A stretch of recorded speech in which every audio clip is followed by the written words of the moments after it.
Hails and well met, and welcome back to the channel. I'm your host, Mally Nim, and today we return for Season 2 of the Shadows Fall anthology, entitled Mask of God. Shadows Fall is a TTRPG live play series using the Shadow of the Demon Lord system. Shout out to Schwab Entertainment. With the Fantasy Grounds virtual tabletop. Shout out to Fantasy Grounds. And the most excellent in-game music and sound by Sirenscape. Shout out to Sirenscape. Now, before I hand it over to my players to introduce themselves, a very, very special shout out to Ruby the Lazy Goblin. For not actually being lazy, but for creating everything cool you see on this stream. Overlays, promos, Hero Forge models. Ruby did it all. Thank you so much. I am extremely appreciative. Ew. And hey, that's a perfect segue. Let's introduce our players, starting with Ruby the Lazy Goblin. Hi, I'm Ruby. I will come back to streaming next week, and I'm happy to be here. I will play Sticky, and you will see. What do you want from me? No, It's been a while since I did that, so. Right, and it's just name and ancestry, I guess, if you want to spoil anything about your ancestry. But yeah, just introduce yourself and your character. I mean, you can clearly see I'm a goblin. So, yeah. Audible That's my gasp. ancestry, Sticky the Goblin. And thanks, Bean, for redeeming all this. I'm putting it in the hands of the players to keep track of fortune and boons and banes, so that's on y'all. Yeah. You want me to remember things? God, fine. Cool. Thank you, Ruby. Thank you, and thank you again for everything. Next up, we have my better half, my wife, Faye Druidia. Please introduce yourself.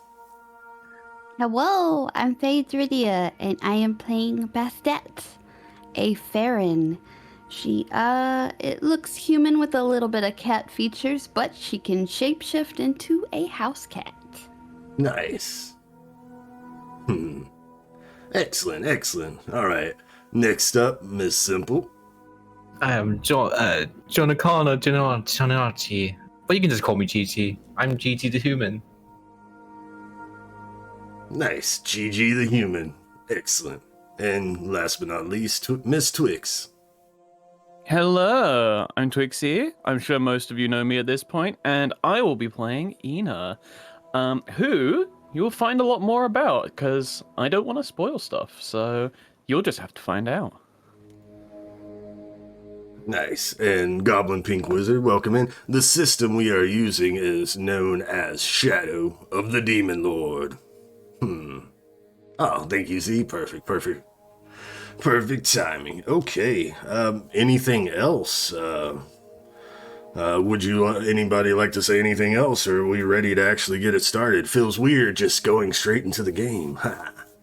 I would also like to give a massive shout out for somebody I'm sure everyone here knows.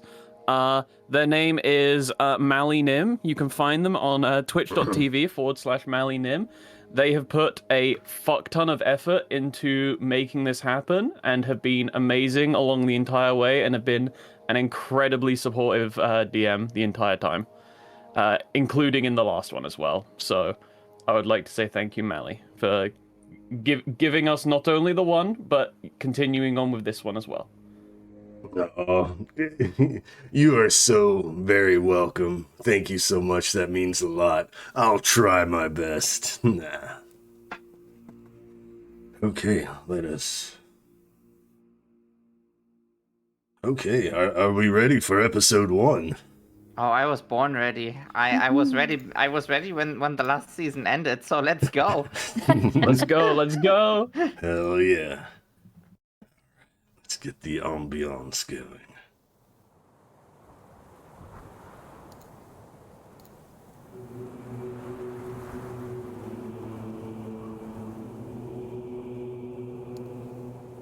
Let me turn this down a little. Oh, what was that?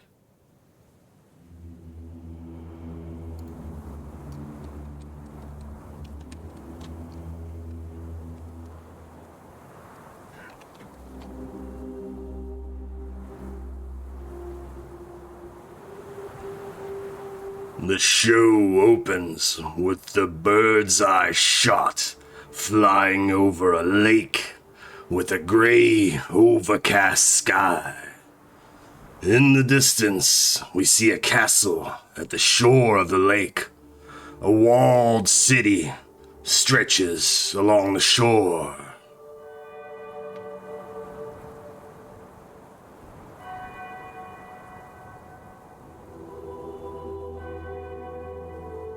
We hear the tolling of bells in the distance.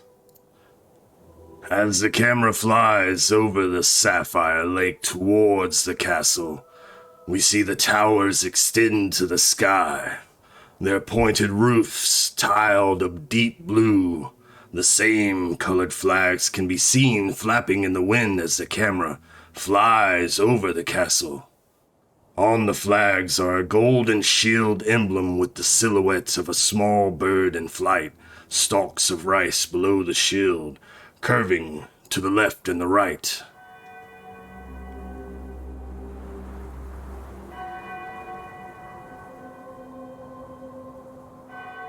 The bells continue. The camera flies up over the castle, and we get a view and expanse of the city.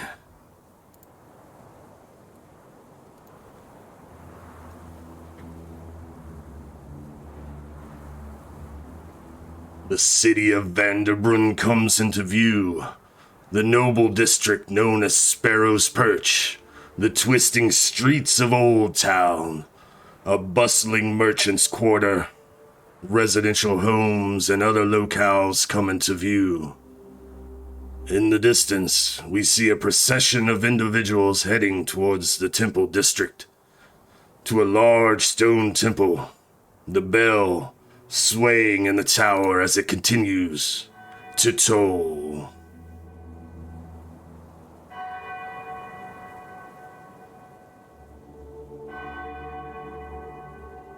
The scene changes to within the bell tower, a young man in simple robes, releasing the rope and walking out of shot. As the peals begin to fade, we switch scenes once more. The next scene opens with a shot from ceiling level facing the back wall of the temple of the new god. White painted wall, stained glass window, thick ceiling high columns. As the camera begins to slowly pan downwards, a large bronze Ouroboros comes into frame, a serpent eating its own tail.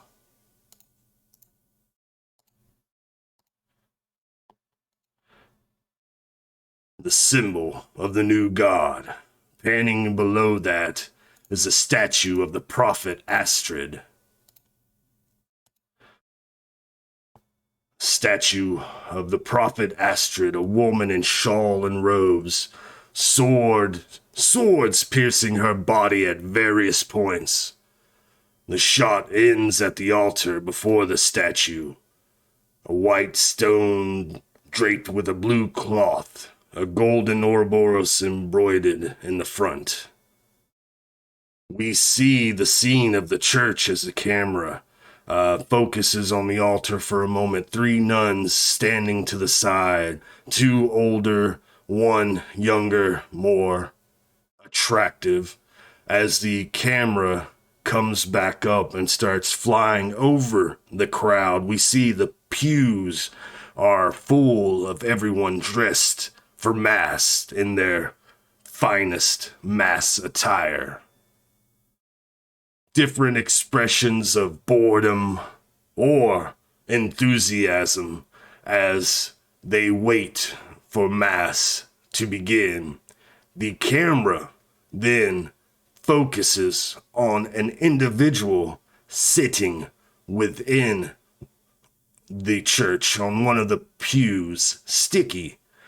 Please describe how you look in your church attire, and also what kind of expression or mannerisms do you have while you're waiting for mass to begin? And I will share your picture.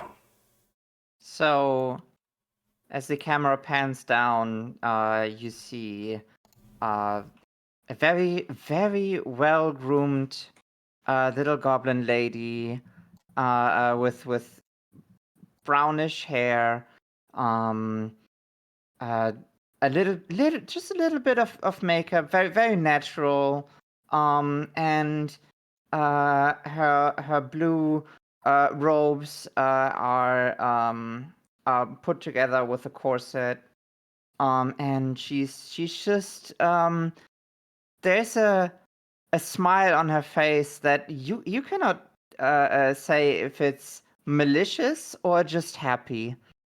So yeah, she's just waiting for the mess to begin. Excellent, excellent. So we see Sticky, right? Nice description, love it. We see Sticky kind of eyeing someone else within the church. Bastet, where exactly are you sitting, and what kind of expressions are you?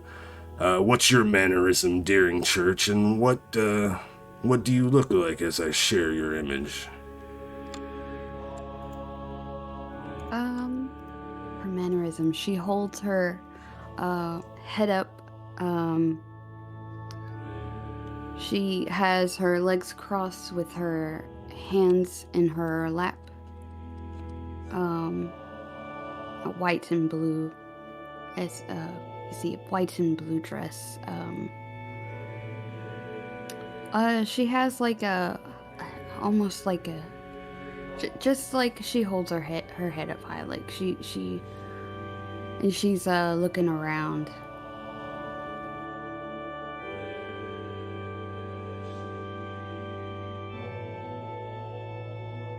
Very nice, very nice. And as you are looking around, we see Sticky look at you, you look at Sticky, and then the both of you kind of eye an individual in the crowd. Tell me about this individual you're eyeing, just a description and what their mannerisms are. We don't have to go into detail just yet, but this individual kind of has your attention right now. Starting with you, Sticky, you can describe this individual that you and Bastet are eyeing. That's the just to clarify, that's the yeah, okay, cool.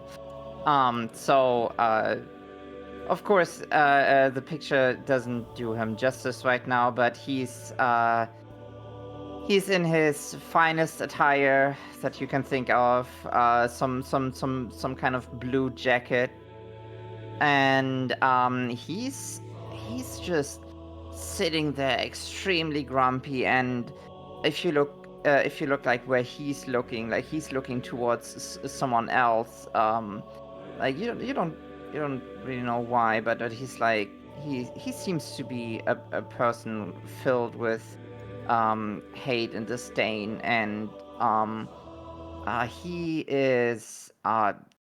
doesn't really pay much attention to the church, it seems, and he's just there because he has to. So he looks pretty bored, but also with a bit of intent towards someone else.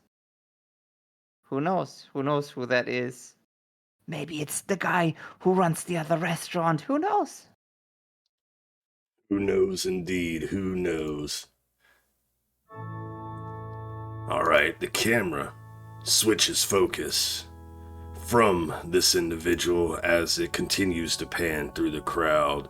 Then we get a shot back to the front of the church near the altars. We see the two older nun ladies, and then the younger, more attractive nun lady is standing there beside them. GiGi, please describe yourself and how you look while you are waiting for Mass to begin. GiGi's standing there, like her other fellow nuns, with the blue and yellow's dress, standing there, just, it's the beginning of Mass, so she's just, properly, like, greeting, like, in has this expression. Fuck. I'm so sorry.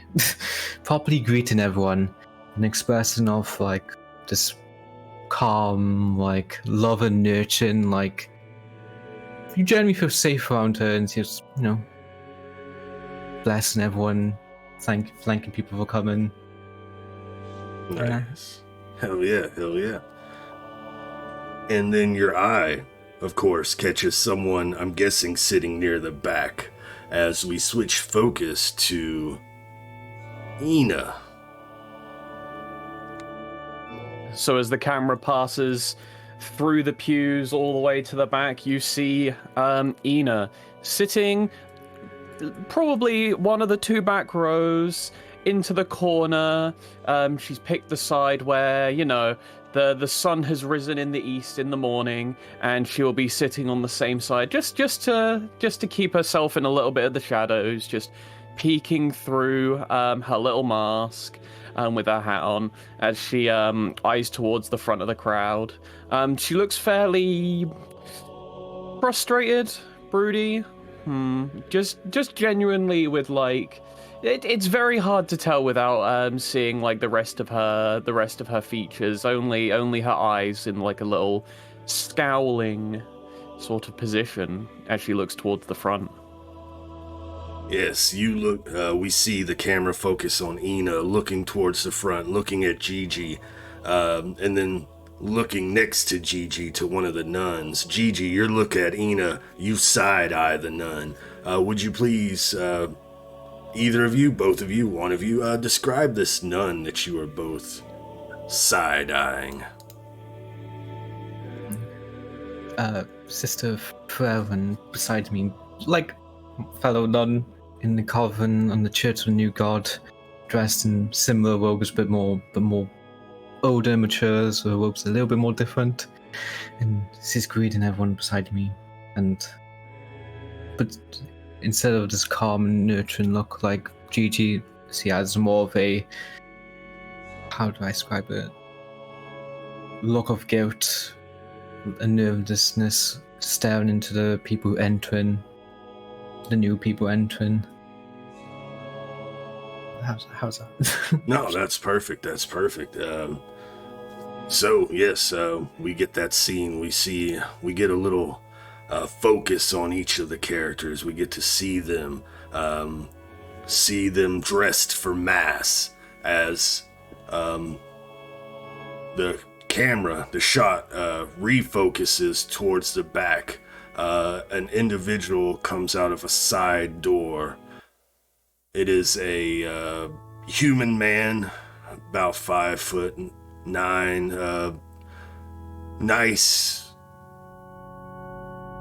groomed black hair, thin black mustache and soul patch. He is wearing the clothes of the church, white tunic adorned with gold over a long blue sleeve shirt and pants, deep blue shawl over his shoulders, tall black boots. Though he does walk with a limp. Oop. Yeah. Nobody saw that. Yeah. Let's see, where's my images? And there we go. We see this individual here.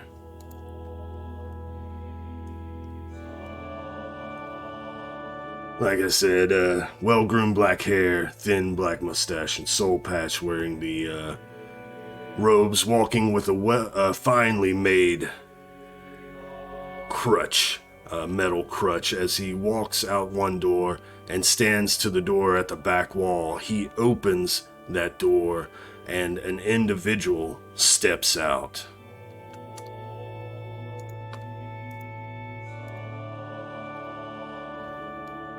Older, taller man steps out from the back door. He's probably in his late 40s, pale blue eyes. His gray hair has been brushed back, thick gray beard lining his jaw. His blue robes are adorned with gold. He has a gaudy golden chest piece with pauldrons and a matching circlet resting on his temple. He steps out, nods to the shorter man, the dark-haired man, and steps towards the altar and takes the altar. He begins to speak. Children of the new god, please bow your heads and join me in prayer. O new god, who shines their light down upon us. And as his voice begins to fade, we start having quick scene cuts from this prayer intro. The scene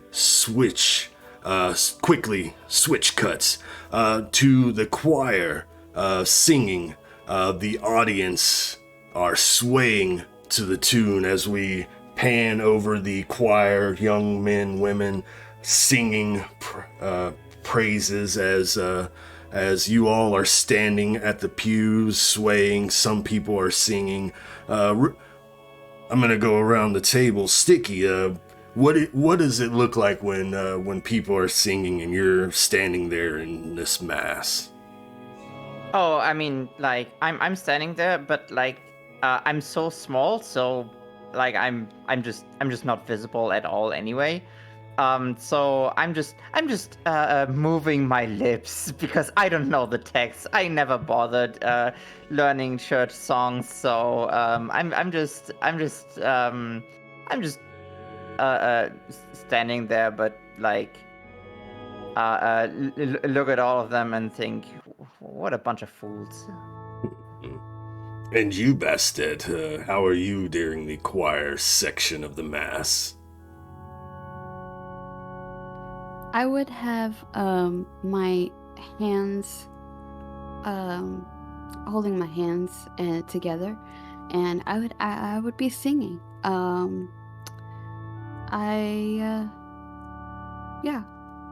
I would be going along, and but I do have a tiny bit of a smirk on my face while I'm singing.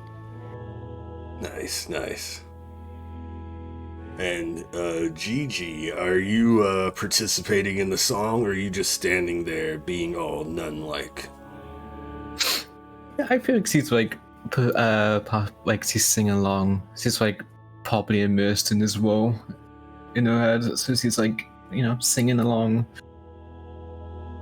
Nice. I love it. I love the image. What about Eena? Because Eena's like quite far at the back, there's not many people who would probably be able to see her. She's sort of swaying a little bit, looking from side to side, but she's not saying any words. She's just sort of like looking around, listening to what's going on, and that's about it. She's just one of the benefits of sitting at the back of the church. Nice. So after we have the little choir cut where we see all the characters and the choir singing, another quick cut to another portion of the mass. Back focused on Father Hopeland at the altar. He has his tome of the new god out, and he begins, "Now, everyone, please turn to page 169 in your holy text. We will discuss the topic of today's sermon." And then we get a close shot of his face, this wicked grin, and he says, "Given." And then we get a quick cut once more. Scene change. We're at the front, in front of the altar. The three nuns are lined up, GiGi as well, all with cups of wine as people line up to get their blood of Astrid. We see a scene real quick as everyone, passes by. We get a quick scene of, tell me a little scene as Eena approaches with GiGi as GiGi is administering the blood of Astrid to Eena. How does that look? I keep my head down as I walk forward towards the front and look up towards GiGi, giving them sort of like I like open my eyes and like you know when it's like a reverse wink when you like move your eyebrows up, and it's just like looking towards them, waiting for them to perform the rite. Yes, and GiGi knows that your cup has a special brew in it. The actual blood of Astrid. Well, not of Astrid, but yeah.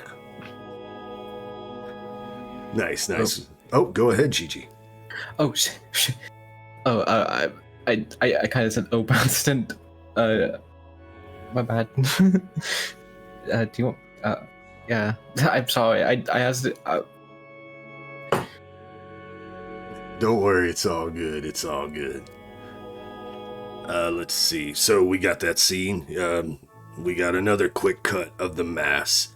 And we have GiGi and the other two nuns, reverse wink, walking down the side of the pews with offering plates.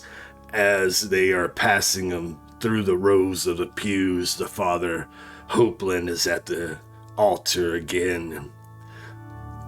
Give what you can, but know that every little bit will help with the celebrations to come. The day of revelations is upon us. Please empty your pockets for the new god. As people are putting in copper pennies, copper bits, and Bing shillings in the offering plate as it is passed through the rows of the pews. And then afterwards, another quick cut, and mass is over. Everyone is either leaving the church or gathered in groups and chatting among themselves over the pews and in different positions. You are all together right now. As mass is over, you have gathered. You are approached by Faust, who I will... Is he still back there? Yes. You are approached by Faust. As everyone around you is chatting, he tries to get a little quiet to talk with you all, and he kind of huddles you around, and he's like, "Oh, if I have to listen to that guy spout off any more, I might have to end myself. So, things to discuss, my initiates.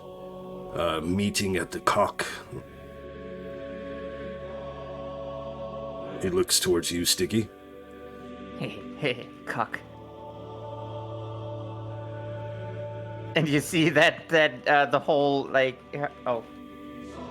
you see that whole expression was like from like this very very sweet looking little goblin like shifts into this very very mischievous grin and just something the dirtiness of her mind pours out as he says cock.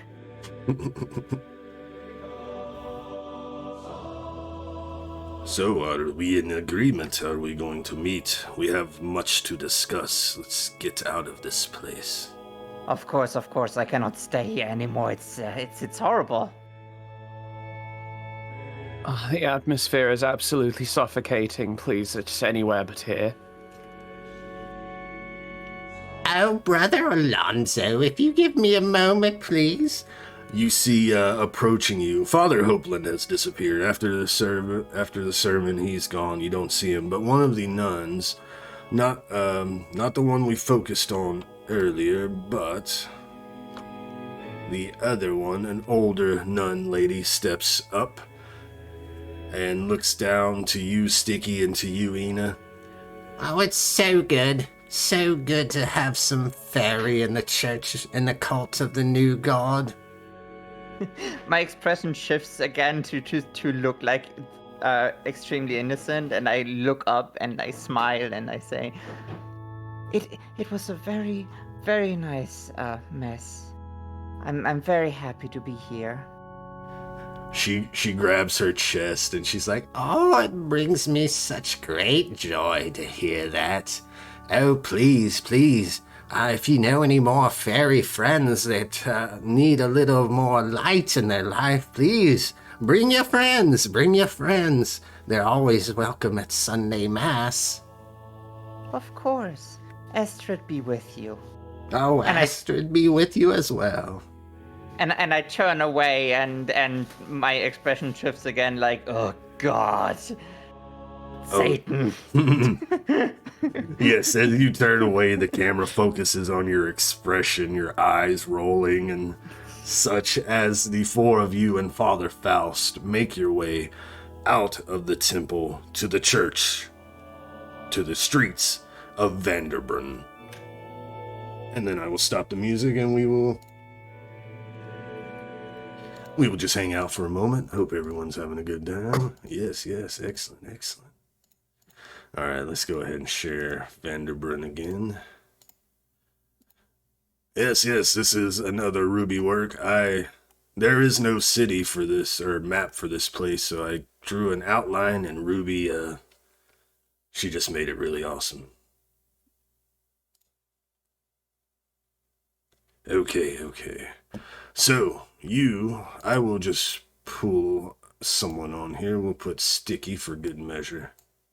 And yes, if you find the penis on the map, you win something. Oh shit. Let's see. Yeah, so everyone's on the map. You can see each other. Right. I can unlock token movement, though the map is just to show where you will be heading. So we'll start with Sticky. Well, somewhere in Old Town is where the Burning Cock resides.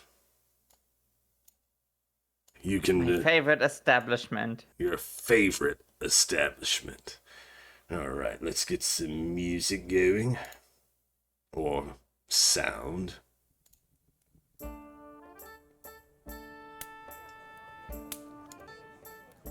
Alright. So, we have a scene change. After you leave the church, we go to commercial break. And then it comes back. And then we come back. And the scene opens up within the... Well, we see an outside shot of the tavern first as the camera pans downward. Two-story tavern with a sign out front with a rooster aflame. When entering the tavern, you can see stairs on the back wall leading to the second floor, which is open and wraps around the tavern itself, giving a view to the stage, which there's a stage on the left-hand wall. There's a bar located on the right side of the tavern, a doorway leading to the kitchen and pantry behind the bar. There are tables set around the walls of the first floor, and there's also tables and chairs on the second floor next to the overlook railing, so people can look down at the stage when there is someone playing. But the scene opens with the four of you and Father Faust at a corner booth, your normal spot where you sit and listen and plan and discuss. Father Faust eyes each of you intently as the camera pans around. So, it's after Mass, right? So you've had time, you've went back to wherever you stay or wherever you go to change into your normal, regular attire. So as Father Faust looks around the table, we get shots of each of you real quick.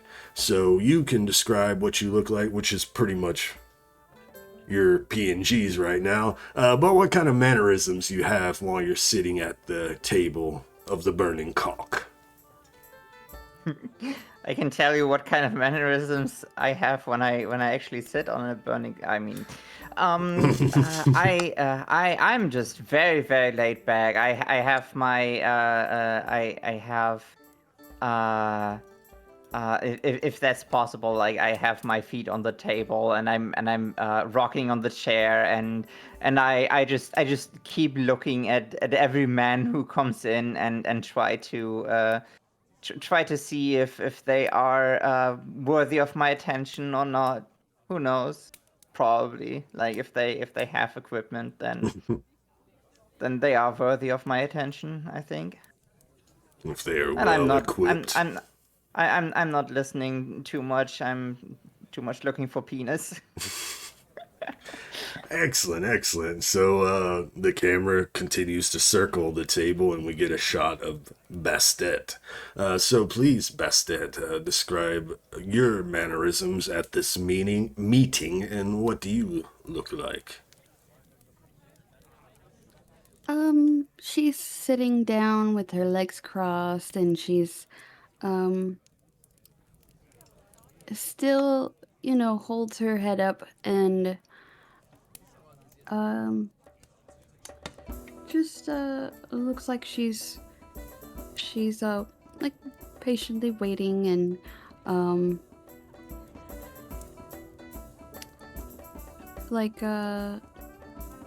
yeah. No, that's fine, that's fine. Patiently waiting, but keeping yourself proper looking. Perfect, Yes. perfect, perfect. As the camera spins around the table once more, we get to focus on GiGi. How is GiGi in this meeting, and what are they liking? So, okay, sorry. GT looks completely different in her, better to put it, goth makeup. It doesn't look like a skeleton. The face paint is kind of skeleton-esque. Very. She's just sitting there with a cigarette in hand, just like just mumbling to herself, like, I fucking hate that. I hate that shit so much.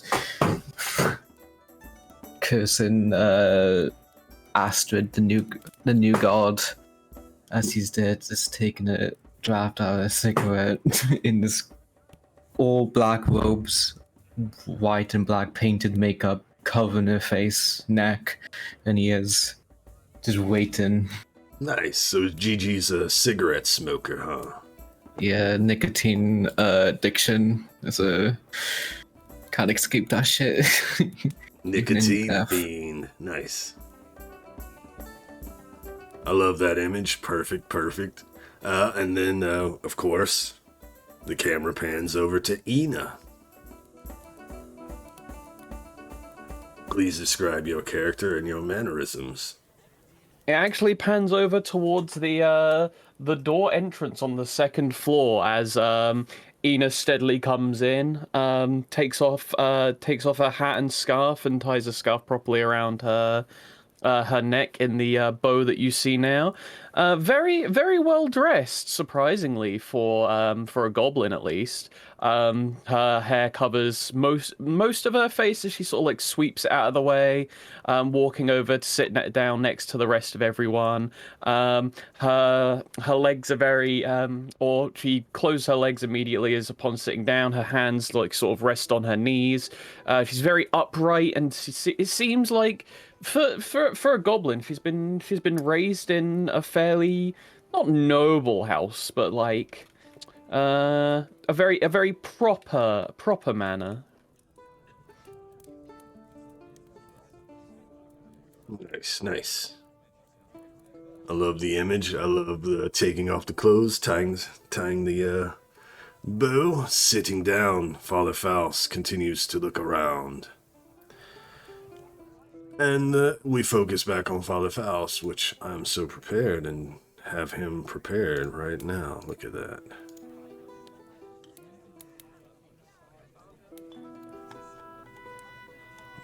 Totally not prepared. Let's go. All right, Father Faust in his everyday wear, still fine, groomed black hair, thin mustache, but he wears more noble jacket, dark blue, trimmed in red, adorned with gold, well, trimmed in gold, black and blue, dark blue and red, trimmed in gold.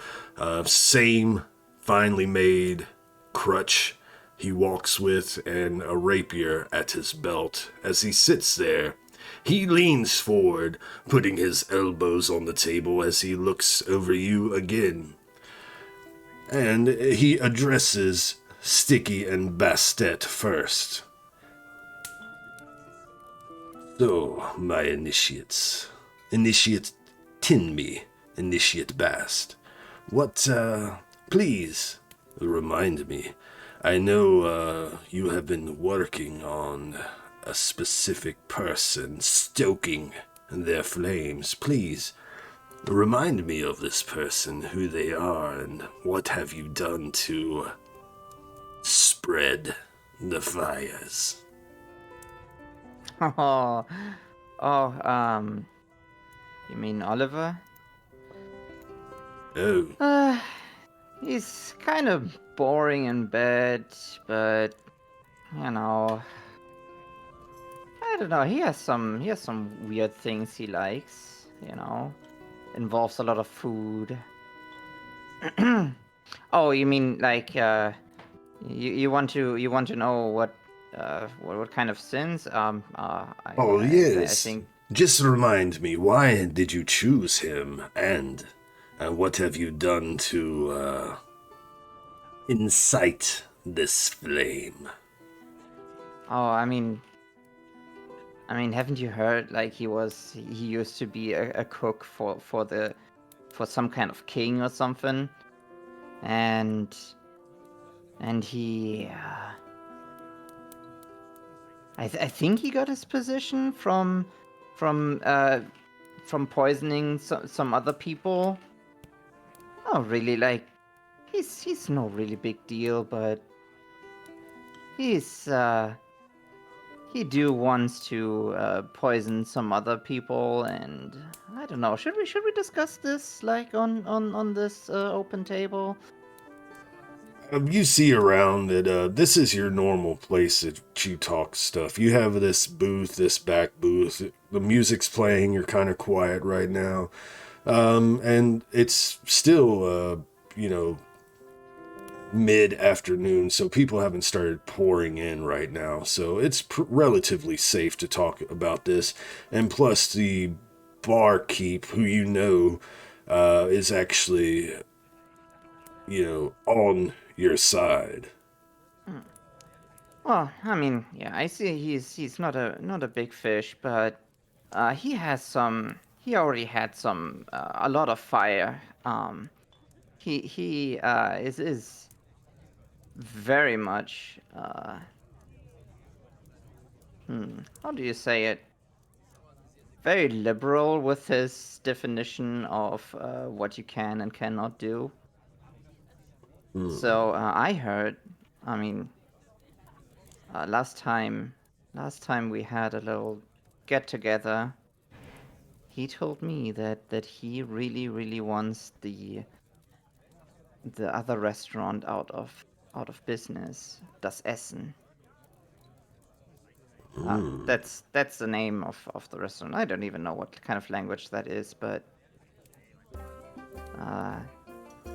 well, I told him, if you really want to go for it, it would make me very happy to see him on top. Literally on top. Yes, so, a murderer, you say, killed his competition. Oh yeah, absolutely. In cold blood. Like, he doesn't even care about them.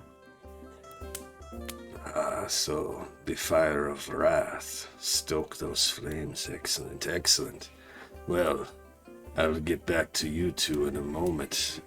Initiate Gioacchino, Initiate Lockhart. What was this person you've been keeping tabs on and stoking their fires? Oh, are you talking about Favina, the nun at the church that we saw earlier? You see his face, crunkle at the talk of the nun. Yes, that one. Well, GiGi here, they came to me with a proposal. They, being fairly close to them, they alleviated some details. Would you care to share, GiGi? He's a fight. Sorry.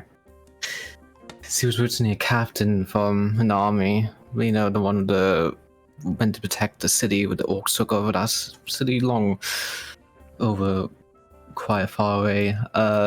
Turns out he left her guard, mentioned some crimes he committed, but are quite heinous and war crimes. She's scared he's going to be found out any day, so I just been, saying stuff, trying to make her more paranoid, so she eventually might make her more paranoid, trying to get her to snap, attack some random people she thinks might try to take revenge on her. I don't know. That might have... Oh, no. I'm sorry for speaking so fast. It's alright, Initiate. Do not worry. So, yes, these two, they will be perfect.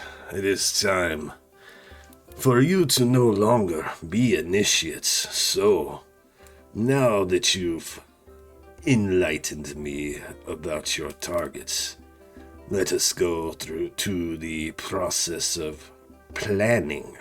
So, how are you going to bring these two individuals from where they are to our church for our Lord?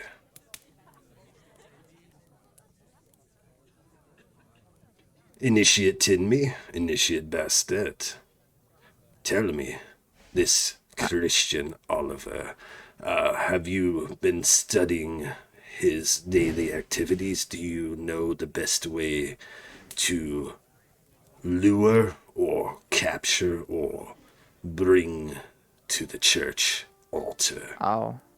He will want to come with us. Right, Bastet? Yes. I mean, I know Bastet is not really like open to these kind of things, but he doesn't have to know. I just tell him that I have a very attractive friend that he should maybe see, and then we do some things to him.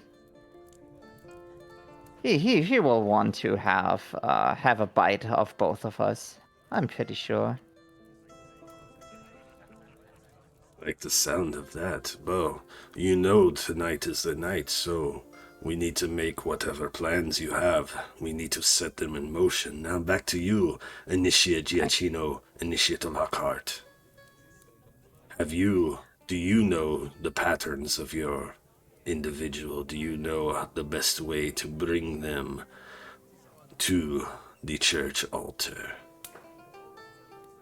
Well, for certain we know that they've always been a very religious person, obviously seeking upon Astrid for relief from their previous sins, but as we have been stoking her, her disbelief and her paranoia, as you might say, it is very clear that she is doubting that Astrid might be able to relieve her of her previous sins. So, given her unique position, I think that today might be a good push to, advertise our little circle, and maybe we can promise to wash away the sins of her past.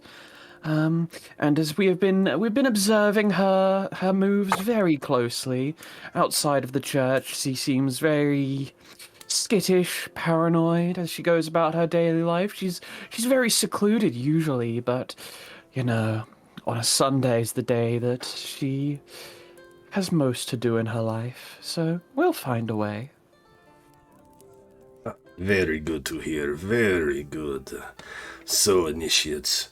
He scoots back from the table, stands up, grabs his crutch, and leans on it. I have pressing matters to attend to, but I hope to see you all at midnight mass tonight with your guest, please. I take my leave. And he will hobble out of the burning cock and leave the scene to you four to plan your assault. Well, I don't know how you feel, but I can't plan on an empty stomach. I'm gonna get something from the bar. And I just walk over to the owner of the establishment, to the barman. To the barkeeper. To the barkeeper. To the barkeeper. All right. So the barkeeper is a human man around his mid-30s, dark hair, thick beard, wearing a simple green tunic, brown apron, leather apron. As you approach the bar, you know this individual as Gerhardt. As you approach the bar, he's like, "Oh, Sticky, what can I do for you today?" I would like a snack, maybe. I'm kinda hungry, Maybe you have a carrot for me? I never know if I take you seriously. Nah, just something to eat. I need something in my mouth really quick. And I mean food, yes. He removes his hands from his pants and yes, I will be to the kitchen. I will return with some. What would you like to eat today? What about the rest of your friends? I don't know. Just give me the special or whatever. I don't know. Let me check. I walk over to our table. Hey guys, what do you want to eat? You know that I can't eat anything. You know okay. this. Yeah, okay. No I mean, point not in even a asking. steak, extra bloody or something. What's the point? Oh. I think that's the first time I've ever heard you ask for food, Sticky. That kind of food. I'm always asking for food.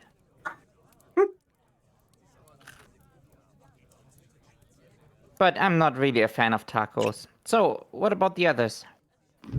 I wouldn't mind a fish. Oh yeah, of course, fish. Could you just What get me a about- drink? Please. I take like a draft of the cigarette, so just a drink, please. Okay. I walk back to the counter and just say, well, we need fish and a drink. I don't know, give us something strong. All right. The city of Vanderbrunn is located, just some dropping knowledge here, is located in the Grand Duchy of the Sparrowlands, and their main source of crop in the Grand Duchy is rice. So I'm guessing some rice wine would be in order. Also, if you want fish, they can be laid over a bed of rice as well. Sure. Coming right up, Sticky, do not worry. Fish and rice. Yeah, and for me, I don't know, maybe you have some sausages or something. Don't worry, I stay stocked in phallic-shaped foods just for you. Good. I mean, wouldn't be the burning cock if it wasn't the case. Oh, that burning cock story never gets old. All right, we'll be right out with your food. All right, I go back to my place. Yes. So I guess we want to plan something, or I mean, it's going to take. It's Sunday, right? Yes. So it's today Yes. or tomorrow? Okay. Tonight. Tonight. Okay. Yeah, I mean, I know where he lives, so we can just go over and talk a little bit, you know. And he will come along. I prepped him good. He really wants that goblin. And maybe the kitty cat. You know, pussy. Yeah. And let me interject real quick. Yeah, the scene is yours. Please plan. I am writing down whatever plans you plan, and then we will execute the plans. So, go into details as much as you want, so I can, write this shit down. What do you have in store for your target?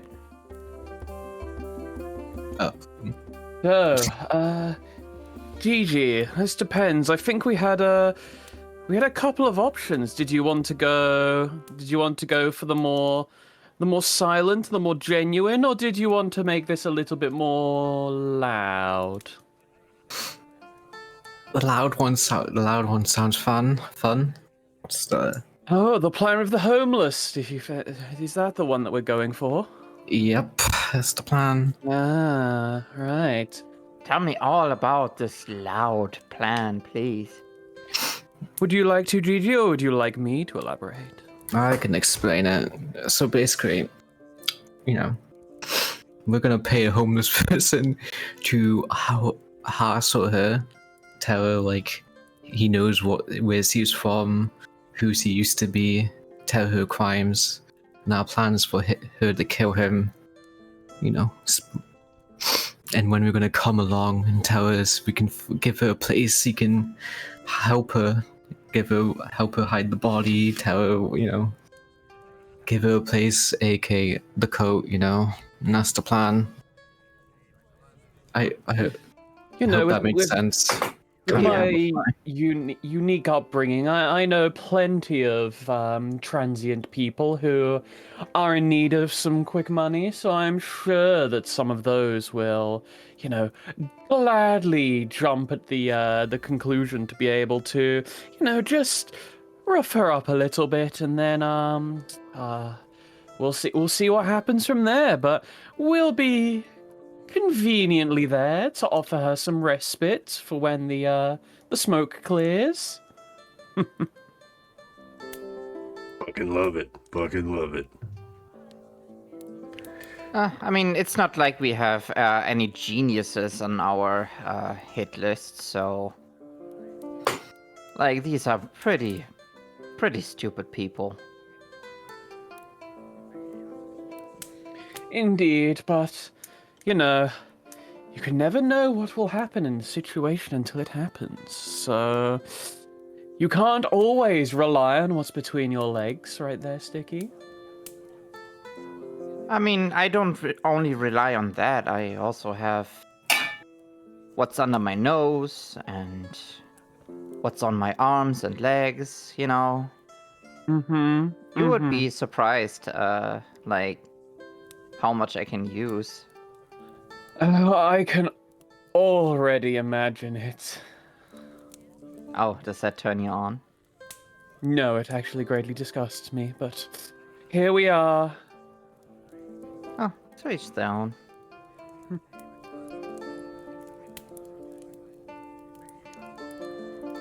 Where are the sausages?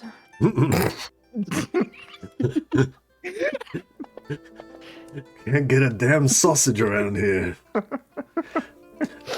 Yes, Gerhard will bring your food and serve you all. I will enjoy my sausages. Do we have a slow-mo sausage eating scene of Sticky? Oh, I mean, yeah. At first, it's not going to be much eating, more like licking. But then I guess like she gets bored of it and just eats the whole sausage. Gotta savor the flavor. It in. What kind of flavor is the sausage?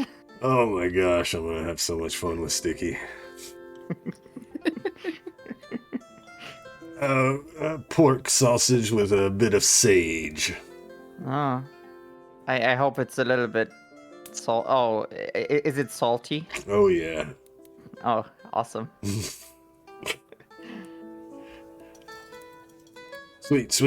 So I kind of know a basic idea of a plan for GiGi and Eena, and spoiler alert, next up, we're going to enact these plans. So what you got going on, Sticky and Bastet, for Christian? We just come to his home and tell him to follow us. Damn. Alright, we'll see how that goes.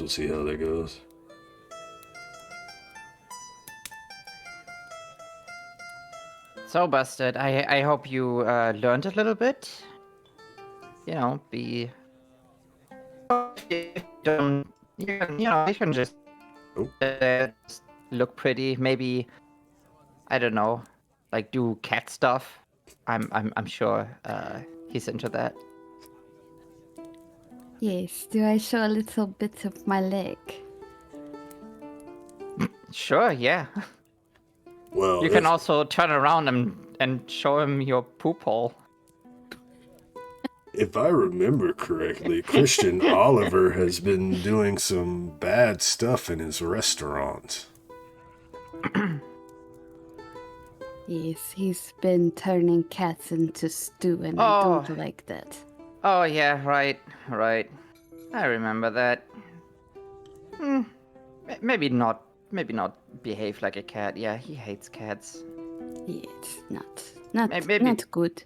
Maybe put a hood on yourself, you know. Maybe hide those ears.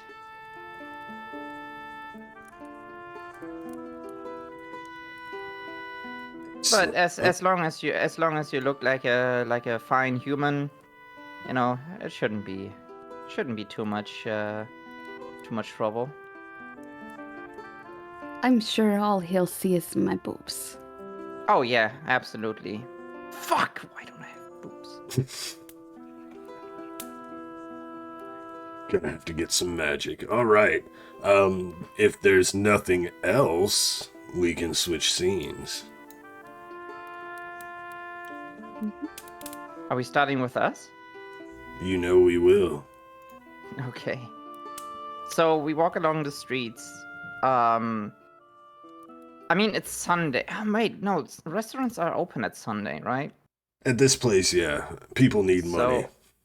Yeah, and people need food too. Yeah, I would say I know the place he's working at, the King's Dish. And we just follow the streets there. It's in, I would say, Old Town. On a horse on an Old Town road. And I would go to the back of the restaurant with Bastet and just wait there and maybe listen to if we can hear him in the kitchen, like shouting to the others. Oh, yeah. Describe his little restaurant for me. What does it look like, his little ramshackled restaurant? So I would say it's a it's a place that tries its best to look very fancy, but ultimately, like everyone knows, like this, it's a kind of McDonald's from this world. Like it's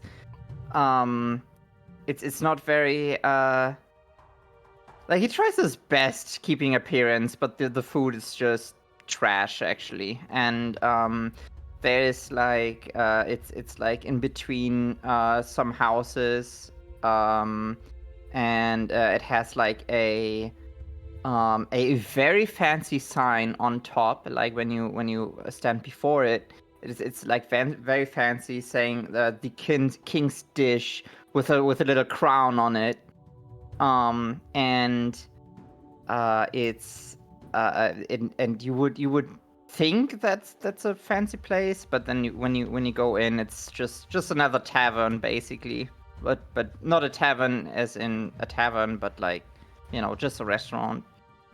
That looks like a tavern, I would say. Oh yeah. But- It's definitely not very busy right now. There are a few individuals. There is a halfling couple sitting at one table, and just a human man sitting at another. But it's definitely not that busy right now. And you do hear Christian Oliver in the back yelling at one of the cooks, "It's fucking raw!"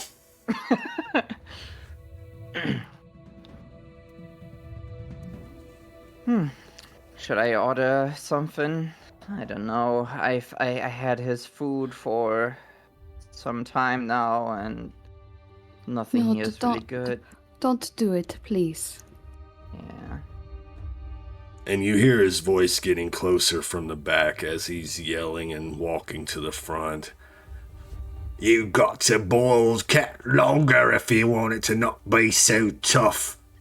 And he opens the little flappy double doors as he comes out of the back. "Oh, customers. Oh, hello, Sticky." Oh, hello. How are you doing, Mr. King's cook? He gives you a little grin. Let me share his picture one more time. Yes. He gives you a little smirk as you say that. He's like, "Well, if I have to deal with these imbeciles more today, I'll have to make a double payment to your establishment later tonight, that's for sure." "So you came to my establishment now. The turns have tabled. What can I get for you, Sticky?" Oh, the usual. Maybe a little bit of sausage with potato, Something round and something long. But I did brought you something else. Remember my friend Bastet? I Oh, told her God. about you. Oh, yeah, I remember them tits. Ah, yes, hello. I put my hand on his shoulder. Nice to meet you. A friendly one. I like this. You see, like, the two halflings kind of looking up at this interaction, and he looks over at them, noticing him, and he just gives this scowl at them, and then they go back to eating their cat stew, and he looks back at you.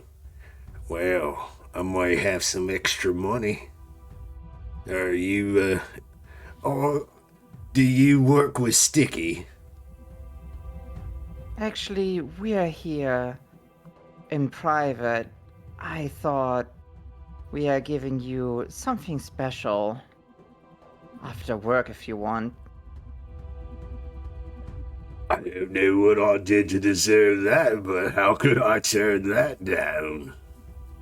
You've been such a good customer recently, and it's just a little special. Also, I can't get enough of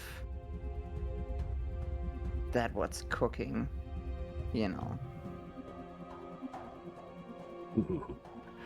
Well, I'm always hot and ready. Oh, Just like yeah, Little Caesar's Pizza.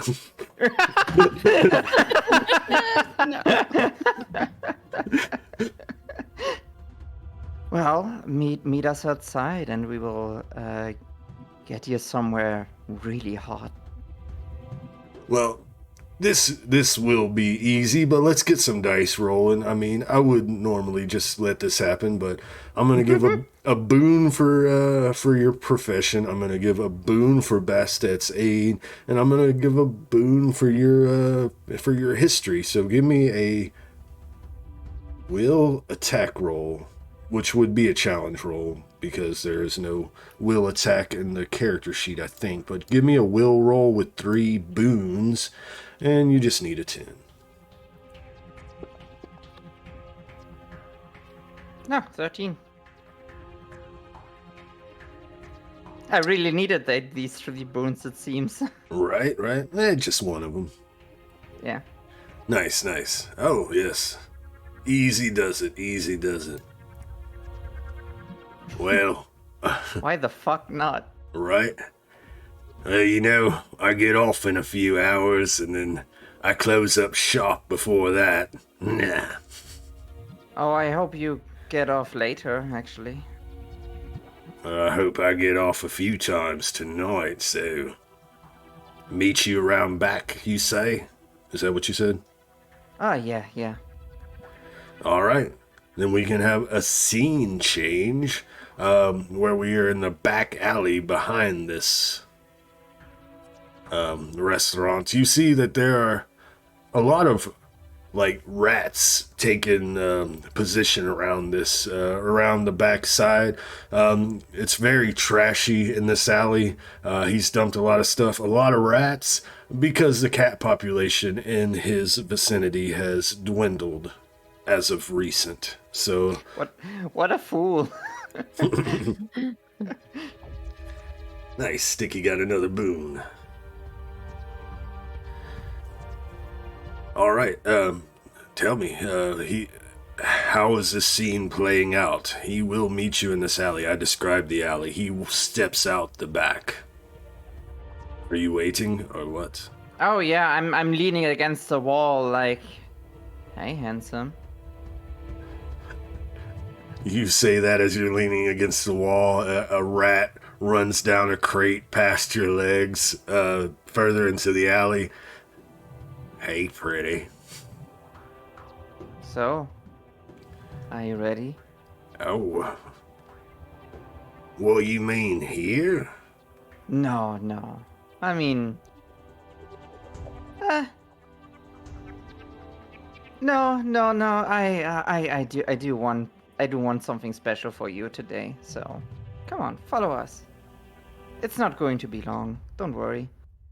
Unlike something else, you know. You always have a way with your words. I know. Well, actually, I should say, you have a way with your tongue.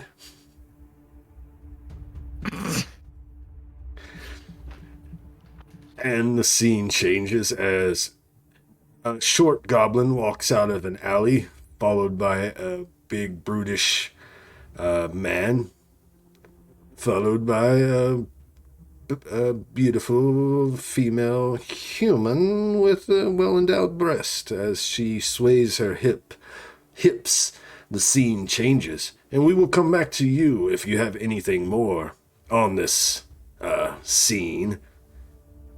And thank you for the follow. Welcome to the Warband Healbot. And we switch scenes over to GiGi and Eena. Where does your scene start take place? Firstly, didn't you say there was an area with refugees? Question mark. I remember you saying that before. Yes, if you pull up your map once more. Let's see, images. Well, I don't know why I'm doing that. I have it hotkeyed. If you pull up your map, you can see on the east side of the city, Shades Row. It's basically the slums, and where a lot of the refugees from the Empire have been forced to live once they escaped from the Orc uprising. So yeah, Shades Row is where the less fortunate live. I vote on Shades Row. Trixie? Or Eena? That is up to you. I mean, I could always go to Shades Row. I have a certain way with vagrants before, and like transients and that sort. You being the way that you are, I believe that you might have a certain way with Favina. How about the usual spot? Where would you like to lure her? And then, we can meet in the middle. How about in the tree coverings just outside, between North Sage and Sage Row, we meet there, because it's a good in-between, because the church yes, is of course. As we know that after she's finished in the temple district, she usually moves towards like between the south wards and the north shades, I believe, if that's correct. So, it would be a good place. I will go and try and find somebody who might have been involved with these crimes that she might have committed, and I will meet you between the Shades Row and the North Shades, and I will bring forth our accomplice. You do that, Leech. Don't, suck someone's blood on the way. Bye. Yeah, that's the plan. Don't suck. Bye. Don't suck blood. Nice. Don't So, talk derogatory terms at me. so we can start with you, Eena. You make your way to Shades Row. You have a contact, you said, or you just know someone who's down on their luck? After growing up with my background, like prior to my adoption, I was fairly good at deciphering who's who, and obviously Shades Row is known for its many refugees of war. So all that I've got to do is take a little bit of a walk through. Given my prestigious look, I'm sure it won't take long for somebody to catch their eye on me, or even crowds of people coming towards me, in hopes of support or recollection. So, just going to take a simple walk through Shades Row and see if anyone recognizes or understands who this person previously was. Oh, nice. We'll make it a perception challenge roll. And you can spend any boons that have been purchased. Let's go! There's also a fortune in the pool. If you want to use that. I don't feel a fortune's very good to use on finding some random bozo. Just 2 boons or 1 boon. I lost count already. Oh, that's not on me. I'm pretty sure there's 2 boons left in the pool. Yep. Let's see, what did you got like pretty low, so I don't think a boon's But you gonna got a 3, so Yeah. like even a 6 wouldn't help ya. Yep. It's fine. We'll roll with the 3 and see what the DM has in store. All right, so you are walking the streets of Shades Row. You do not, people are approaching you because you're nicely dressed, and there are plenty of beggars, as you walk the streets. Alms for the poor, alms for the poor, and you're asking people. So with a failure, you're not able to, nobody's like opening up to you, right? Do you know any war people, anybody? People are pretty closed-lipped, but I will allow you to spend coin to grease some palms to get more information. Look here, I am simply looking for somebody who has been in the current war. I know that a lot of you here have been a bit down on your luck since that happened. And there's a certain particular somebody who I feel that you might know. Does anyone here know the name or the look of somebody called Favina? I have a couple of silver shillings if anyone is willing to part their lips. Nice. I love it. It takes you like a good bit of an hour. First you start, the first 48 minutes of the hour, you just walking around trying to, find refugees who've escaped Kakris. and are living here now, and if any of these refugees have actually fought or were soldiers or anything like that. And it's slow going. The first 48, you're not able to find anybody talking, but as your bag of coins start to clang and you start adding that to the mix and you ask around, there is a older gentleman. He has an eye patch, scraggly beard, half bald, like a wound to his head that just his hair doesn't grow there anymore on the side of his head. A little patch, half bald, getting old, rags for clothes. He's like, do you say Sister Favina? I mean, I've heard that name before, but I think I'd remember better with those shillings. Oh, really? You think that you might know a Favina? Well, I put my hand into the purse on my side as I pull out a single silver shilling. Well, maybe I start flipping it through my fingers, like just rubbing it slightly. If you were to maybe tell me some of her prior transgressions, I might be willing to part with a little bit.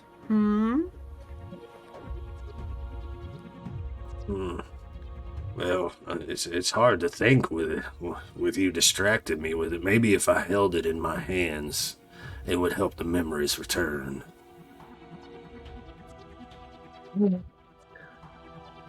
I reluctantly sort of like hold my hand out and place the coin upon his. He pulls back quickly with the coin in his hand. He takes it to his face, nibbles on it for a moment, and then dramatically he has it in his palm and slaps it to his forehead as he holds it there to his forehead. Oh, yes, memories. It's coming back to me now. It's like magic. Favina, yes. Yes, I fought alongside Favina before. She thought herself better than the rest of us, higher calling or something. She worked with the witch hunters. Though she wasn't one, she had informants in the witch hunters, and she used information to burn innocent people at the stake as witches around the city of Kakris. I see. So definitely one filled with a lot of blood in her background. Oh well, I suppose this time Ash. So, what did you say your name was? Oh, that doesn't matter. How about you come with me and we get a little revenge on this Favina? You know, you can rough her up a little bit, scare her a little bit. And I like getting close, like next to his ear. A couple of gold crowns might be in it for you. Well, I was just about to say this old busted leg of me, it just don't walk so well anymore. But I mean, with a couple of gold crowns, I'm sure it'll work good as new. And he kind of like hops up. He looked like he was, like over exaggerating, being like decrepit or whatever. But as soon as you mentioned the 2 gold coins, it like life back into his body. He peps up and stands up. He's like, so where are we heading then? Oh, just to the north, just out of the north shades or anything like that. You know, we can head there, and then we can find our target there. You don't need to necessarily like rough her up, just, spouting a few good words at her, vile ones might do the trick. Oh, what you're offering. The miracle the miracle of gold, the promise of gold, the miracles it can perform. Praise the new god. Just lead the way. Yes, now come with me. And we start to, like, make our way towards the northern shades. Obviously, I stay in, like, the shade and the darkness as we're moving. Oh, yeah, yeah. You have your large hat and your mask on. You know, if I was thinking about it better, I would say probably most people kind of think odd of you, but in Shades Row, since you are dressed nice, people think, oh, she's probably just, trying to cover herself from the filth of the row. So that's probably why he wasn't so asking about what's the deal with the hat and the mask kind of thing. But oh, none of your business. None of your business. It's just a fashion choice. Yes. Don't worry, mum's the word, gold it is. And then we switch scenes after you follow him as you lead him towards North Shades. GiGi, what is your scene? So I think GiGi's like waiting for Ferren to walk past, casually, meet up with a friend, like by coincidence. But before, so she's just waiting there. She's quickly rubbing the makeup off her face because what? Gotcha. I was about to ask about that. Yeah, quickly rubbing the makeup of her tattered cloak. Just waiting for her to walk past. Do you think she would recognize you as soon as you take the makeup off? I think with the makeup off, yeah. I think with the makeup off, she would recognize her face. Yeah, as Sister Favina's making her rounds, which location she's heading. You wait for her. D makeup, still a little disheveled, though you've taken it most off. As she walks by, she does notice you and turns to your direction. Sister GiGi, what are you doing? Why are you like that? Why you look like that? Sister, is everything okay? Sister Ferren, just in time. I needed to talk to you about important stuff. Would you mind if I walked with you? Oh, I always enjoy the company. And you see a few people walk by, and she raises her hand. Blessings of the new god. And they bow and they walk by. So, what can I help you as you continue walking with her? That night when you confessed your sins, I still think about it. I know you said I know you are deeply hurt by those sins, and I do think Astrid, will forgive eventually one day. But I was just thinking about it. How are you feeling? Well, I haven't thought about it for a little while, about my sins, but now that you bring it up, yes. She tries to hide it, but you see an expression on her face like, those were the good old days, and then she quickly hides it real quick. I have heard rumblings in Shades Row of, for charity work for the Astrid. I visited Shades Row a couple of days ago, and I heard rumblings about an ex-military captain being part of the new temple. I thought I should give you that warning in advance, just in case Astrid comes. I'm leading it towards the area we agreed to meet up, as I'm just trying to make a paranoid, I guess. Right. As you say that, she puts her hand to her mouth and kind of gives a thoughtful expression, a little bit of fear, but mostly thoughtful. And she looks to you. Well, I appreciate this information. I need to know what I should do. I did not expect damn orc uprising bringing refugees to the city.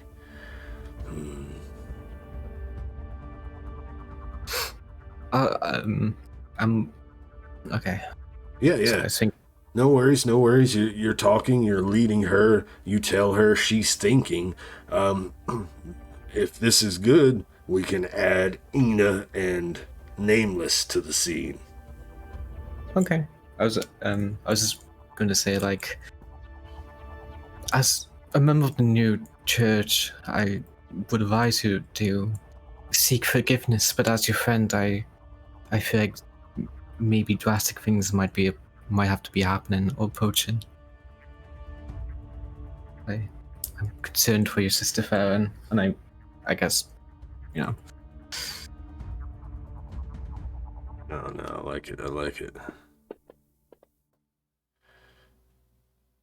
Alright, so the scene changes, right?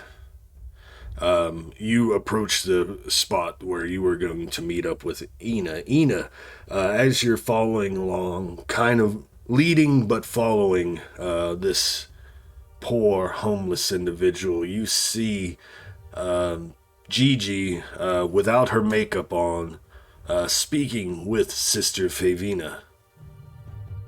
How do you approach? What do you do? Well, it seems very much like they're in the spot. Do you recognize that one, the little bit older one staying with her? I'm saying to the homeless person next to me. Doth my eyes deceive me? That looks like sister. I know that he wouldn't say sister. That looks like Captain Favina. You'd definitely be right. And there is your gold as well. So, if you make a successful run and, leave her a little bit traumatized, I'll be handing you over the gold that I have in my pocket. I rattle around my coin purse, despite it does sound like there's a good couple coins in there, but obviously he's not able to tell. Right. How about you right here? I say as I step behind one of the trees. Go and give her a piece of your mind. I'll wait here, and when the job is done and she's, out of the picture and run off, that I give you your gold when you come back. He looks down towards you, hearing the clinking of coins. He gets that starry-eyed expression as he turns towards Favina. He gets that look of I'm gonna get you as he starts walking over there. GiGi, you notice a homeless man approaching you. Sister Favina hasn't noticed it yet until he starts yelling. That's her! Captain Favina, I know you. You're the one who burned all those innocent people. She looks towards him and looks towards GiGi. You were right. And then she looks a little nervous as people are starting to notice. Unless you were doing loud, right? Yeah. This is the loud approach, correct? Yes. Yes, people are noticing. And you hear, GiGi, you hear murmurs from passerbys. Did that man say that she killed and burned innocent people alive? No, not her. That's the sister. Yeah, she's from the Temple of the New God. Oh, it must be a crazy homeless man who probably doesn't know what he's talking about. Yep, that's her. And she's looking. I don't know you, sir. Please, I am a faithful sister of the church. The cult of the New God. I am faithful to the cult. Nope, that's her. I know it. He comes up to her and starts putting his finger to her chest and poking her. You're the one who killed all those people. I know it. And she's starting to look nervous. and people are like, oh my gosh, we gotta. You can hear the rumor mill already turning. People are like hearing this and like, oh shit, I gotta go tell my friends. Oh, I've gotta go tell my neighbor. Can you believe this? Sister Vavina burned innocent people. And she's hearing all that. And we get a scene of Sister Favina, right? Just her face, and around her, we don't see the background anymore. We just see like images of her staring up at women on stakes burning alive as she smiles wickedly as their screams echo in her head, though her face in this scene is of terror as you see her shaking a bit. And he continues, this homeless man continues poking her in her chest until you see as she's shaking, she reaches for something behind her.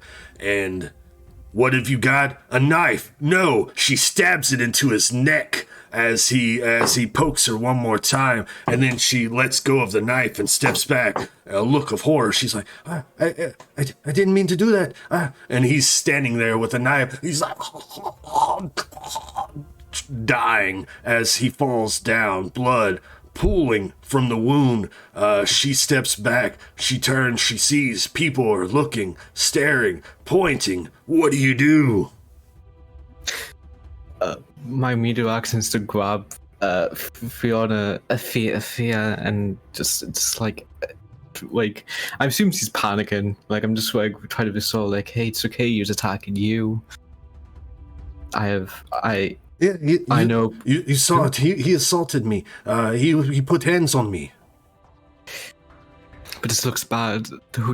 Everyone knows what you did now, and now they know what you killed. You can't. The church. I know a place. Yeah, she turns to you, GiGi, and grabs you by your dress. Please, you've got to help me, sister.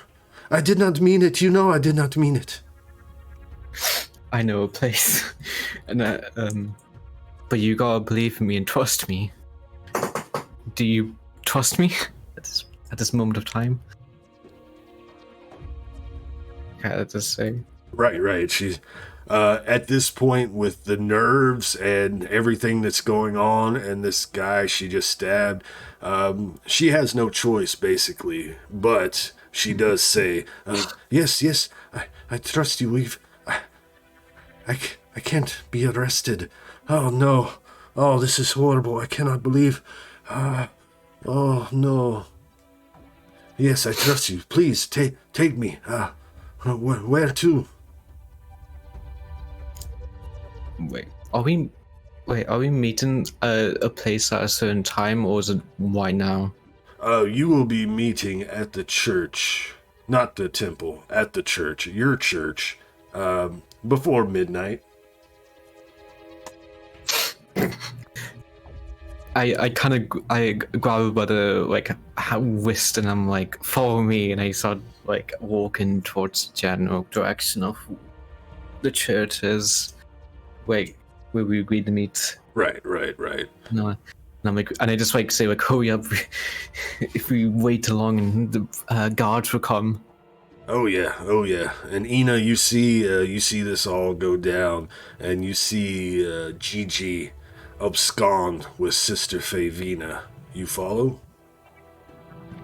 I sort of watch from the tree as I watch sort of the chaos, people like retreating out of the way as the corpse of the guy hits the floor. Or, well, he's still like sort of bleeding out a little bit as I watch. I can't really hear what's going on, but I see GiGi grab Favina's hand as they sort of like saunter off into the distance as I come out of the tree line and go over to the homeless guy, standing over him as he's sort of like bleeding out, blood all over his hands, and I see that he's still clutching the silver shilling as I look around, bending over and quickly grabbing it and just saying, "Thank you for doing business with me," as I steadily walk off. He just looks up at you, coughs blood, and dies. and then the scene will change. GiGi, you're able to get Favina out of there after a little bit, after getting out of the general vicinity. No, the word hasn't spread fast enough. No one's on their cellular phones calling up their friends, telling them, hey, Sister Favina's a fucking killer. No, you're able, once you get out of that little neighborhood area, things calm down, and you're able to lead Sister Favina to the appointed location. Wouldn't that be the basement of the Hellish Cock? That would be, yes. Yeah. Of course. But if everyone doesn't mind, I would like to take a break. If we would like to take like a 7 to 10 minute break, I need to refill my drink and all the good stuff. Okay, sounds good. I could go for a break. I am pretty hungry. Sweet. So, hey chat. Everyone, thanks again for joining. Z, Rozu, Goblin Pink Wizard, sorry I haven't been chatting much. The Dummiest Demon, thanks for stopping by. Much appreciated. Freaking love it. Alright, we will take like a 10 or 15 minute break or so. And we shall return. Let me get the break music going. Make sure it's actually playing. Yeah. Looks good to me, looks good on my end. Alright, we shall return. Hey, welcome back, and we're back. I hope everyone had a most excellent break. Thanks again for everyone joining. Mine. Sweet. So, we have our scene change after the commercial break. Let's see. Do you wish to explain how you get them, like, once? Because I assume... How do you want it? Just for fun, like, I would like to warm up the cook a little bit. And, like, you see a montage of me just going to like darker places with him, and then smooching around and stuff, and getting him all hot and bothered. And I just keep saying, not yet, we are not there yet, but I need you. Oh yeah. You give them little kisses in dark alley. People are walking by. They notice. They turn their eyes. Bastet still with you. Keeping tabs as you do that, and he's like, oh yeah, and you take him to the next little area as you slowly make your way to Old Town, to the Burning Cock. How about you, Gio and Eena? How does your little montage through the city look like? I think due to like the urgency, I made Ferren in. I feel like I'm like just holding her and just dragging her along, like kind of being so like, it's gonna be okay. It's gonna be okay after having sorted. Trust me. I have no particular urgency because like nobody's noticed that I'm in it or anything. I'm sort of just following a similar route, but more through the shadowed areas, just making my way back to the Burning Cock. Nice. I love it. First to arrive at the Burning Cock is Sticky, Bastet, and Christian. As you approach the cock, Christian will look down at you, Sticky. What's all this then? What are we doing here? Oh, it's my favorite establishment. And I've never shown you the basement. They have lots of fun stuff in there. Trust me. There's a basement in here? I've never heard of that. Well, they sound spicy. Hey, tits, keep up. He turns to Bastet. Oh, I'm right behind you. Don't you worry. I hope to be right behind you here soon, am I right? He nudges at Sticky. You can be behind us anytime. But let's get in, shall we? Oh, I've been waiting for this all day. As you both enter the establishment, the tavern, Gerhardt notices you. Zingy! Zingy is never late. You arrive precisely when you wish. Thank you. You enter the tavern.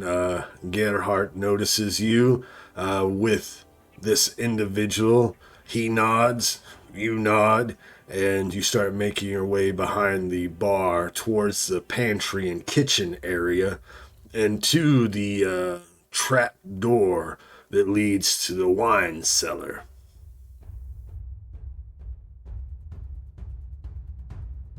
Would you like to like when we go down to the cellar?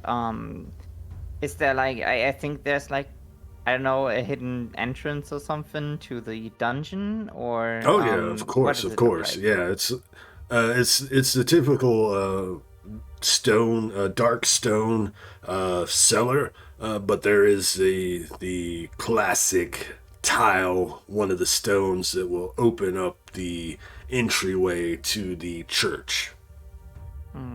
I would like to, since it's a wine cellar, I would like to get a bottle of wine and I would like to open it and drink a little bit and then give it to Christoph. Here, have a sip. Oh, he excitedly grabs it from your hand, and instead of a sip, he just turns it up and drinks like a half of the bottle before lowering it down, grossly burping and wiping his face. Ah, that's so manly. I am quite manly. Oh, I know. And I grab him by his hand, and I lead him to the dungeon. Oh, as you like sensually rub your hand across the stone wall, sliding until it reaches the correct brick, and you gingerly push it in. The stone wall opens up, and Christian's eyes go wide, and he says his classic phrase, "What's all this then?"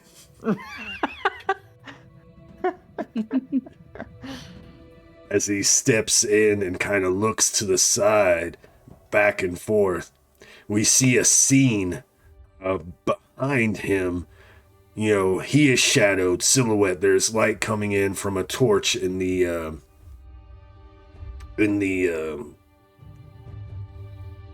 basement. I lost the word for a moment. Torch lighting him from behind, so we only see his silhouette. We see you standing beside him, Sticky. Your silhouette, Bastet, behind him as well.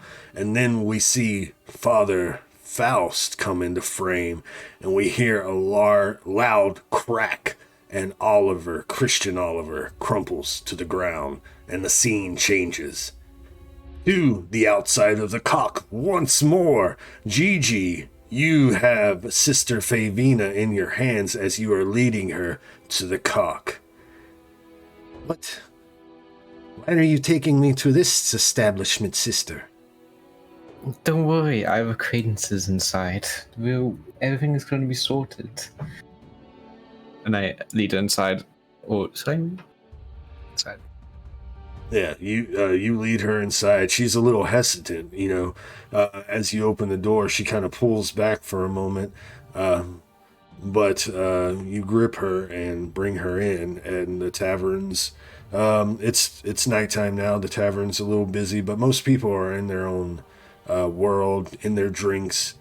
Music is playing. That's why nobody really paid much attention to Sticky and Bastet as they went to behind the counter. People know you here, regulars and such, so they think that you do work for the tavern, so you going in and out the back is nothing normal. And since this is Old Town. Think of it this way. Old Town has its own, like, temple of the new god, right? That's why you all frequent the main one, the big one, because everyone around Old Town kind of knows you already, right? So they think you are part of the work here, so they see a new sister that they haven't seen before because they're used to their more backwater church temple, you know. So they don't pay too much mind, but there are a few curious glances as Favina is taking in the sights, and Gerhardt sees how nervous she's looking, and he will approach as you are trying to lead her, and you know, he's with you, so he knows something's going on. So as you approach GiGi with Favina, he's like, "Don't you worry, sister. B will take care of you. Please follow GiGi here. Everything will be fine. I know something must be wrong if you're here. Do not worry." And she kind of gets relief as that happens, and you lead her. Okay. No miniatures yet, no zingy. The same kind of scene, except for not so sexual or sensual, as you lead her down to the tavern basement, and you open up a door, the secret entrance. She's like, "What's this?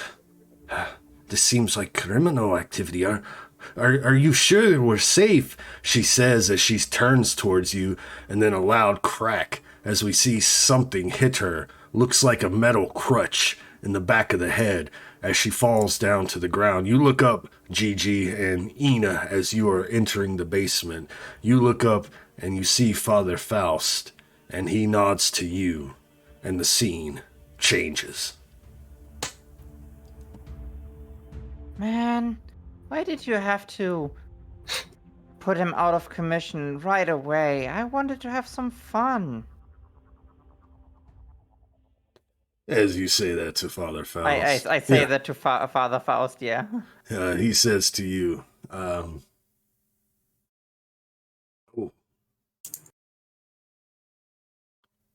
"You know, Initiate Tinme. It is about business now. Pleasure can come later." Okay. And I mumble to myself, next time I'll do the pleasure beforehand. And thanks for the first time chat, D and Doge. Glad to have you. Thanks for stopping by. As the scene changes. Alright. Already stopped the music. How do I want to do this?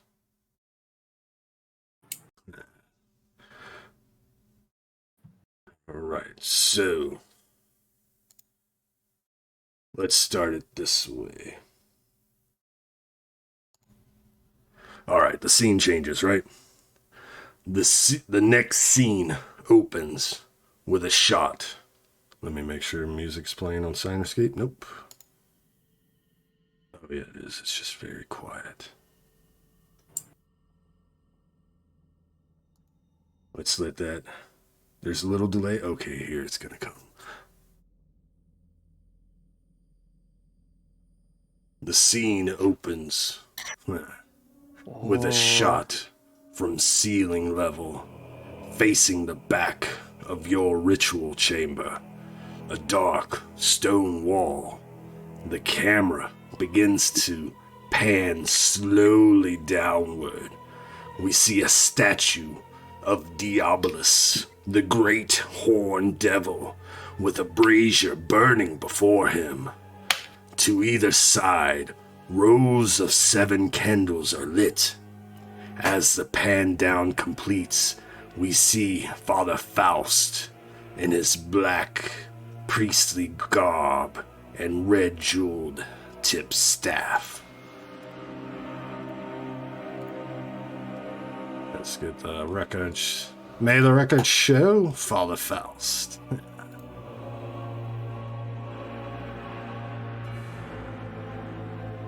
So we see the image of Father Faust in his priestly garbs, dark robes, and red jewel-tipped staff, standing before the statue. At the point of a red magic circle on the floor, the four of you, garbed in your black initiate robes, stand around the circle. Christian and Favina are gagged and strapped to tables set within. 6 more braziers burn bright around the circle. And let me pull up some images of our party and share them.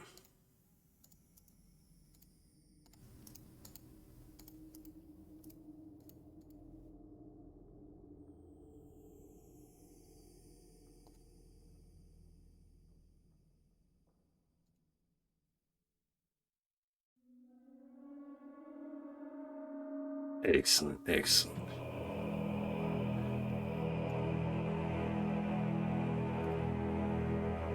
So, yes, we are all getting dressed. yes, I got them all shared. Perfect, perfect. So the camera pans down from the ceiling, right? We see the statue of Diablos, we see the candles, we see the brazier, we see the magic circle on the ground, and then the camera begins to spin around as we see a view of each of you. Sticky and Eena, you have little stools to stand up upon, so you're a little taller up. But please describe. We see the images, dark robes, black hoods, but what kind of mannerism and expressions do each of you have as you prepare for this ritual? We'll start the camera at Sticky. You see Sticky actually admiring the statue of the Horned One, of Diabolos himself, just brushing, like touching his leg because she cannot reach further, but just looking up to him and just whispering, "One day, I'll come to you, my love." And then when she goes to the others standing on the stool, very calm, very intent, looking at the 2 people that are gagged in front of her, just waiting for everything to begin, and smiling. Nice, nice. The camera pans around the circle towards Bastet. How do you look, Bastet? She is standing there with her hands together. Her eyes are huge, and she has a very wide grin from ear to ear, showing a little bit of fang. She just looks like she is almost excited.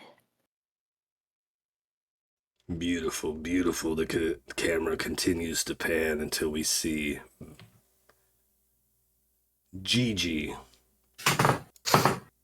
Oh, I think she's standing robes, applying the last bit of reapplying the last bit of her the black powder on her face, just waiting for patiently, Nice, nice. determination. Anticipation, excellent. And then we pan over to Eena. Her head's a little bit down. She's grasping what looks to be a stuffed doll of some description, but it's the first time that she's seen a bit without her mask. She looks up, giving a little grin, and a little bit of light flashes on her face from the fires as something catches the camera. It's a little sparkle of some rather large fangs that's not very typical of a goblin to have, as she grins and chuckles a little bit, looking towards the gagged victims. Nice, nice. And thank you, Mooncat. Wants us to heal, stretch, and hydrate, please. Check your posture. Excellent, excellent. And then the camera pans back to Father Faust. And before I continue, let me share this image.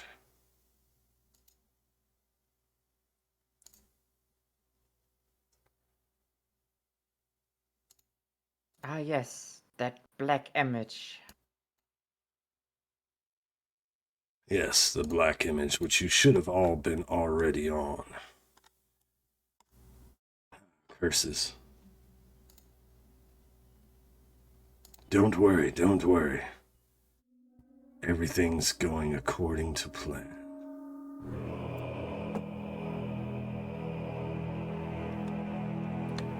Slowly. According to plan. Don't worry, I will share the image soon. But I swear I had all this set up already. Oh, well.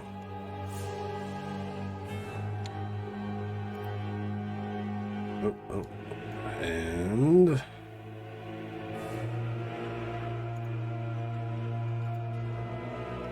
And you still do not see? No, we see now. We see. Oh, thank you. Thank you for... We see face. VC face, excellent. Sweet. So let me close Father Faust here. Let's get some zoomage in here. Excellent, beautiful. Oh yeah, sticky. Oh yeah, Eena. There we go. Beautiful. Alright.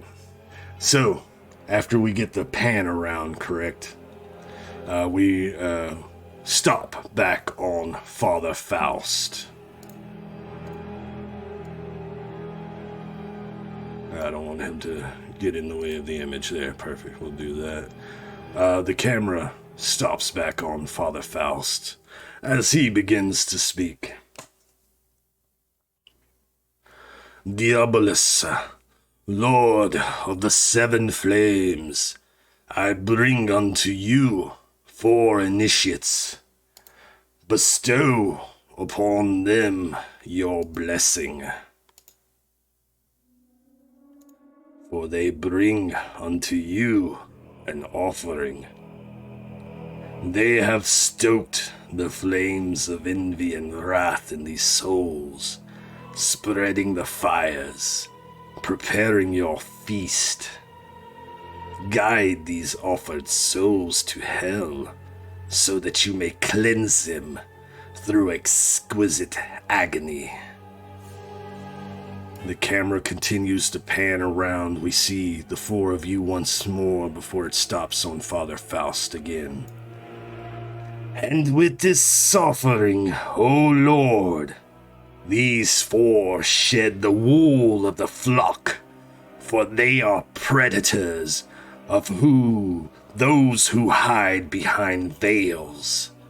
Grant them your strength and power, for with this sacrifice, they accept your flames.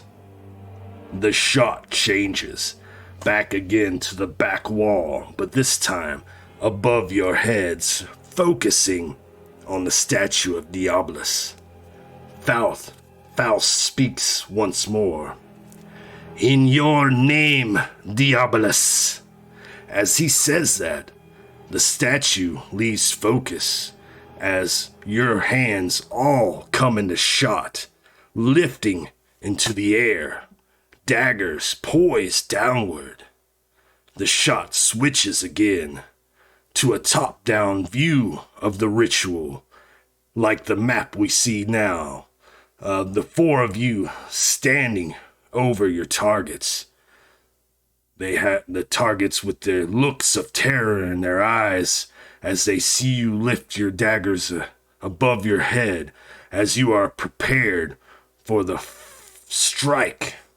Father Faust then closes with Amen. And as the word leaves his mouth, you all thrust downwards, and the scene goes black, and the title drops.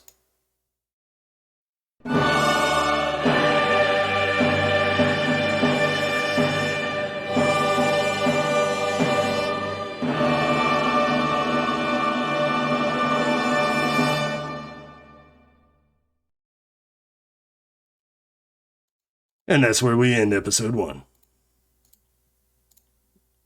Holy shit! That is so fucking cool. That I've got title episode 2 drop? now, right? Holy We've got fuck! episode 2 like right now, right? Episode 2. Nice. I hope you enjoyed Oh that. my god! Yes. Oh, Hold oh on. Diabolos. My love. Do we level up? Yes. Speaking of which, you are all now level 1, and you all gain 1 point of corruption. So starting with Sticky, let's roll a d20. Oh no. Hold on. Hey, the fluffy dino, welcome. Are you fucking serious? All right. What does an 1 do? Don't worry. Bastet. Please. Yeah, welcome to the warband, fluffy dino. That would be hilarious if everyone rolled like shit. All right, GiGi. Good. Eena. All right, Sticky. Guess what? You get a mark of darkness. No. Okay. So we can either we can deal with that later. We can talk about it between. Yeah. You can roll on the table, or you can pick one of those marks of darkness because it's All more right. fun. So we'll figure that out. But yes, thank you everyone for joining. I had so much fun. I can't wait. We should be back in 2 weeks' time. The plan now is the 2nd and 4th Saturday every month. So that's the plan. We'll try to stick with it. We'll see. Sticky with it. Never mind. All right, cool. Yeah, a little shorter today, but it's okay. It's going to be average 4 hours. Less than 4, greater than 4, we'll see. But that's the plan around that time. So, nice. Hell yeah, D&Doge. I'm glad you enjoyed it. Awesome. Hell yeah. You too, Z. Always there. Much appreciated. Always. Love it. Before we go, of course, any parting words, and if anybody wishes to find a raid target right now, I can start looking myself if you wish to have any parting words, Sticky. Well, I'm happy to be here again. It was a lot of fun. I will be streaming regularly next week again, and I will probably do my debut of my PNG model. So, yeah. Thank you again for having me. It's a lot of fun, really. I'm having a lot of fun. I can't wait to level up and to kill shit and to seduce shit and I don't know, like everything. I love it. I love being here. And I love having you here. Again, another shout out for Ruby because she made the stream look good. Anything that looks cool in the stream, it's because of Ruby. And Voidless because she made the your model. Oh yeah, of course, Voidless. I only look this handsome because of Voidless. Bastet, Faye, you got anything before we leave? Yeah, I just want to say thank you. I had a lot of fun. Thank you everyone for coming. And I have it's a ways out, but I do have a return to streaming in November. Ooh, look out for that. Simbi? Pog, that's it. That's all I need. Woo! Let's go! Excellent. How about you, Twixie? Stuff. Sunday. Start of spooky month. I have something very spooky planned, and it's totally not going to be a joke because it's me, and I'm sure everyone knows that it's going to be very serious. 100%. Oh, Z, no path yet. That'll be at first level. They're just ancestries right now. Yes, because I don't know if you do this in other TTRPGs. We start at level 0 here. Yeah, we didn't do that last season. We started at level 2, but this season everyone agreed level 0, so that's how we started it. Mm-hmm. Sweet. So I went ahead and looked at raid targets. I think the generous. Go for it. I don't know. We have like a lot of people. We have Milne, we have Radel, we have Kazifel. Kazifel is pretty cool. Like, I don't know. Like, you decide. Yeah, I've never raided Kaziville, actually. And I saw you on there with Radel the other day. That was really cool. So, yeah, we'll do Kaziville. I've never got to raid them before. All right. And their model fits very well to our theme here, so... Oh, yeah. Mm-hmm.